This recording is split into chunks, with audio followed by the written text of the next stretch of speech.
आणि मग आपल्या राज्यामध्ये तुकडेबंदी कायदा आहे।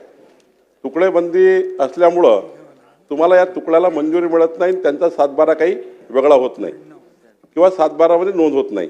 आणि म्हणून जी या ठिकाणी महत्त्वाची सुधारणा आपण करतो आहे, 8ब मध्ये जे परंतु होतं की तुकडेबंदीचं, ते परंतु आता वगळतो आहे।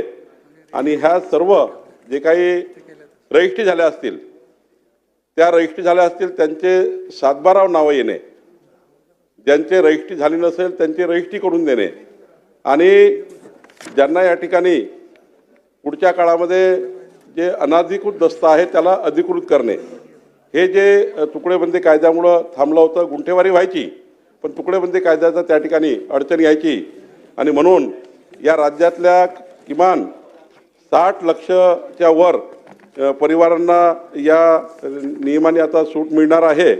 आणि म्हणून या सर्व तुकडेबंदी कायदा या परिसरामध्ये, मी जो परिसराचा उल्लेख या ठिकाणी केला, नागरिक क्षेत्र, या क्षेत्रामधील तुकडेबंदी कायद्याचे बंधनं आपण त्या ठिकाणी निरस्त करतो आहे। आणि या ठिकाणी एकच आहे फक्त की ज्या ठिकाणी आपण ज्या नागरिक क्षेत्रामध्ये आपण घर बांधणार असू किंवा बांधणार आहोत किंवा बांधलं असेल, तिथला जो UDCPR आहे किंवा तिथले जे नागरी त्या ठिकाणी नियम आहेत बांधकामाचे, ते कायम राहतील। तुम्हाला तो DCR फॉलो करावा लागेल, तो UDCPR फॉलो करावा लागेल, आणि त्यातले बांधकाम नियमावली फॉलो करावी लागेल। याची एक 4/11/2025ला आपण SOP जाहीर केली की कुठल्या पद्धतीने तुकडे नियमित करणे, कुठल्या पद्धतीने 7/12 नोंदी घेणे, त्या ठिकाणी 7/12 वर त्या मालकाचं नाव नोंद करणे ज्यांनी तुकडा घेतलेला आहे, या सर्व बाबीची आता आपण त्या ठिकाणी SOP जाहीर केलेली आहे। आणि त्यामुळे एकंदरीत राज्याच्या 60 लक्ष परिवारांना या तुकडेबंदी कायद्याच्या या सुधारणेमुळं फायदा होणार आहे। मी याचे शासन निर्णय जारी झालेले आहेत, अध्यादेशालाही राज्यपाल महोदयांनी मान्यता दिली आहे।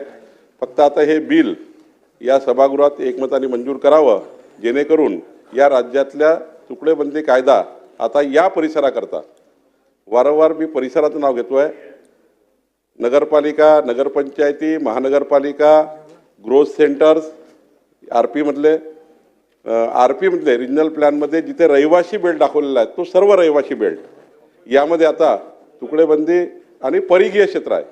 काही ठिकाणी गावठाण आहेत, गावठाणाला परिघीय क्षेत्र दर्शवलं आहे, काही ठिकाणी 500 मीटरपर्यंत रिजनल प्लॅनमध्ये रहिवासी भाग दाखवलेला आहे।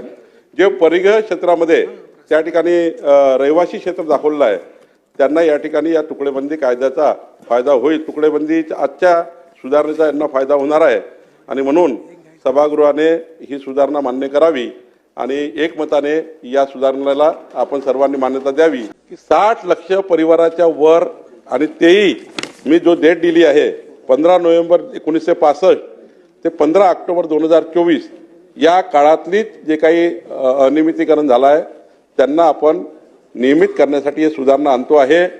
माझी विनंती सभागृहाला आहे की 60 लक्ष परिवार जे तुकडे घेऊन रहिवासी क्षेत्रामध्ये त्या ठिकाणी त्यांना काही ठिकाणी त्यांना खरं आहे की फसवलेलं आहे, काही ठिकाणी रजिस्ट्री होत नाही आहे, रजिस्ट्री बंद पडलेल्या आहेत, काही ठिकाणी त्या ठिकाणी त्याला मालक होण्याकरता अडचणी आहे, 7/12 त्यांच्या नावानं होऊ शकत नाही, असे जे काही अडचणी होत्या तुकडेबंदी कायद्यामुळं, त्यामध्ये सुधारणा आपण आणून ही तुकडेबंदी कायद्याची सुधारणा आपण लागू करतो आहे।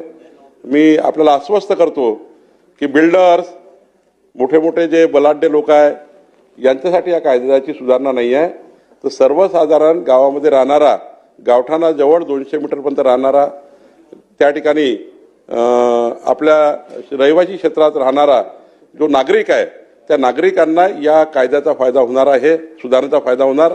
आणि मी आपल्याला आवर्जून सांगेल, आपल्या सर्वांनी पक्ष विरोधी पक्ष ही भूमिका त्या ठिकाणी न ठेवता आपापल्या मतदारसंघाची एक बैठक या SOPची घ्यावी, आणि या ऑलरेडी SOP जाहीर झाली, अध्यादेश जाहीर झाला, फक्त याला आता आपण बिलामध्ये याचं आता बिल याला मंजूर करतो आहे।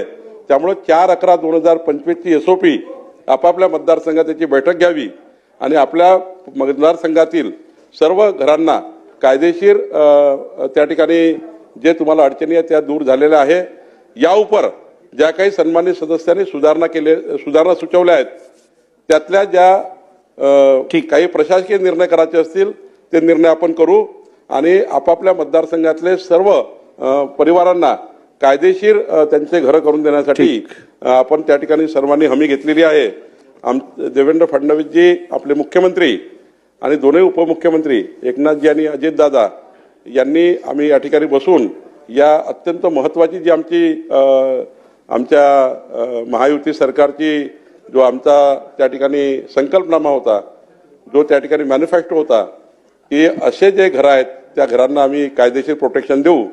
आम्ही महायुतीच्या सरकारचा एक महत्त्वाचा संकल्पनामा आम्ही या ठिकाणी पूर्ण करतो आहे आणि 60 लक्ष परिवारांना 3 कोटी नागरिकांना या सुधारणेचा आम्ही फायदा करतो आहे. ठीक. माझी विनंती सर्व सभागृहाला आहे की आपण एकमताने या बिलाला मंजुरी